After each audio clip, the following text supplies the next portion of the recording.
Welcome to the Irish Pagan School podcast. Your hosts are authors and co-founders of the Irish Pagan School here in County Waterford, Ireland, Laura O'Brien and Jon O'Sullivan. Fáilte. Is it possible to be infested with an Irish monster? Well, Dagdi Agus Polcha. Hi, hello, and welcome. Jon O'Sullivan from the Irish Pagan School. And I have been exploring some of our older myths, looking for the monstrous, looking for the weird and wonderful. And there is one that is quite disturbing, actually, and it's known as the Alp Luachra. So that's ALP and then a separate word, LUCHRA.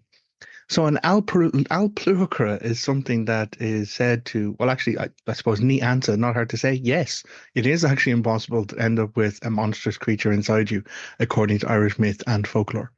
So the Alp Luachra was said to be something that would climb inside someone while they slept, either by a river or in freshly cut hay. If they were out and about and they spent too long being idle in some way, shape, or form, they could end up with an Alp Luachra inside them. So the story goes that there was a very wealthy farmer, and this wealthy farmer was out during harvest season, and he was watching all of his hands, like, like bringing in the hay, cutting and scything and bundling. And he decided, it's a lovely day. I'm going to have a lie down on some of this freshly cut grass. The next morning, when he woke up, he was feeling very ill, and his wife and his daughter were like, "You don't look well." They called for a doctor, and the doctor was like, "There's nothing wrong with you." And he's like, "No, there feels like there's something jumping up and down inside my stomach." And the doctor's listening and checking, and there's no sign of it. And the doctor's beginning to think that the guy's losing his mind. But all the while, every day, this wealthy farmer is waking up, and every morning he's lost weight. And then he's really hungry all of the time, and he starts to ask for bigger and bigger meals from his wife. And he's feasting and eating, but he cannot gain any weight. His body keeps shedding and shedding and shedding weight, until eventually he is diminished, he is sickened, and the doctors have no answer for him. And so he is outside, like preparing himself, sitting weekly outside his home, preparing for what is this death. And all of the while, there's something inside him. He knows there's something inside him, to fight the fact that we couldn't prove anything.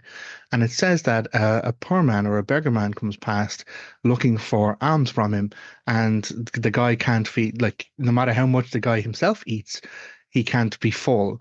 But he says, "I won't see you go hungry." And so he makes sure he gives the poor guy some food. At which point the poor guy asks what's wrong with him, why he's so sick.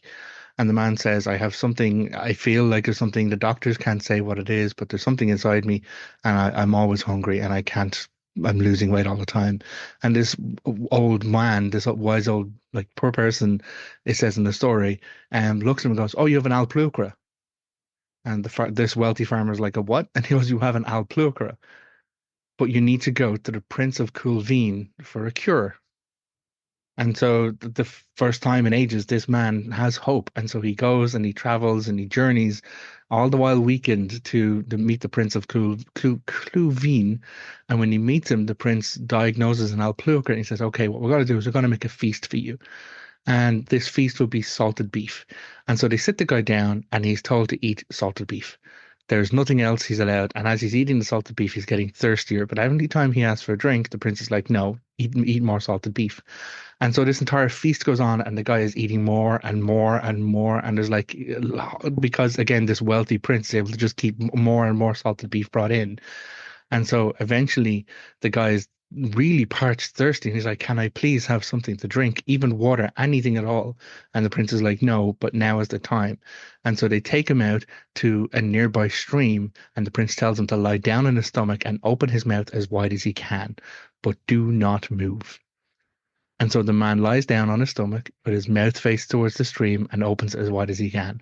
And then the prince holds him, like, physically holds him. And then the man feels something stir inside him, feels something begin to writhe and claw its way up out of his throat. At which point the prince says, "There's one, there's two, there's three, there's a dozen." A dozen Alp Luachra come out of his mouth, each of them absolutely dying with thirst, coming to get a drink of water. And then with a final vast shudder, the wealthy farmer feels something massive climb out of his throat, and the mother of the Alp Luachra climbs its way out and drops into the stream. So it's a bit of a terrifying story, to be honest. But this is the cure. This is the cure for an Alp Luachra. If you have something inside your stomach, you eat a whole load of salted beef, and then you wait by a stream, and it'll come out for the thirst that's on it. Now, as gross as that may seem, we have heard and now know from science and medical circumstances that there are such creatures as tapeworms. So, is this mythology some ancient record or ancient knowledge about people who had this condition in the past? What is also very fascinating about it is even down into the 1800s and the 1900s, the early 1900s, we can find references to people who knew about Alp Luachra and knew the cure of them. Because in the National Folklore Collection, the schools collection on duchas.ie, if you search for the term Alp Luachra, you will find a number of stories off Gaeilge in Irish, but you will also find translations of those stories which talk about the tale I have just told you. But also, interestingly, there's other mentions of creatures that are said to be Alp Luachra. And Alp Luachra, when the farmers believed to have been infested with this creature, in some mythology, it's said to be an otherworld monster, an otherworld creature that looks like a newt, a small kind of lizard. And that's why it's called an Alp Luachra.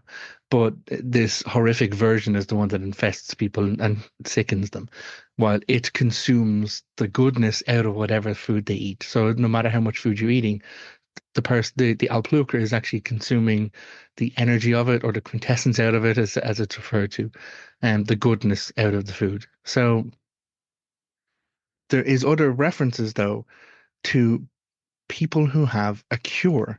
Now, in the ancient Irish tradition, there is lineages and bloodlines that do talk about, and even in modern and more like recent folklore, there are people, bloodlines, seventh son of a seventh son. There's a number of different ways that mention someone who was born with or inherits a cure.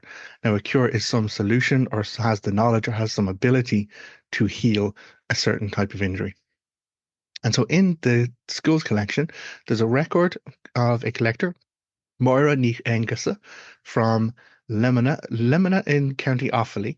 And here's the story from her father, Peter, who says that if a person were to lick an Alp Luachra and then lick the burn, he will cure it. And so it goes a little bit further, though. It says Larry Rutledge in Lemena in Ballycumber in Offaly has the cure for burns.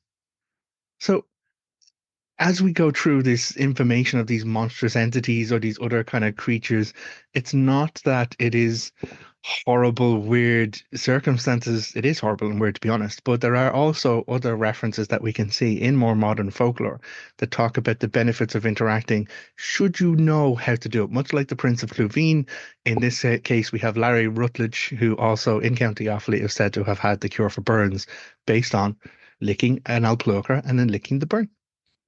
So, it's a weird one. As I said, there's a whole load of very entertaining, very weird, very wonderful, very odd stories that we have in Irish folklore about these monstrous creatures, and that's what I'm currently exploring at the moment. So, if you'd like to know more about Irish culture, Irish spirituality, Irish pagan, Irish history, we have a lot of it at the Irish Pagan School, or you can pick up something for free at irishpagan.school/free and explore more of the resources we have available for you. Until next time, look after yourself, take care, agus slán. Goodbye. If you enjoyed this podcast, please leave us a positive review in your podcast listener. Then head over to irishpaganschool.com and enroll in one of our free or paid courses. Slán go fóill, and we will see you next time.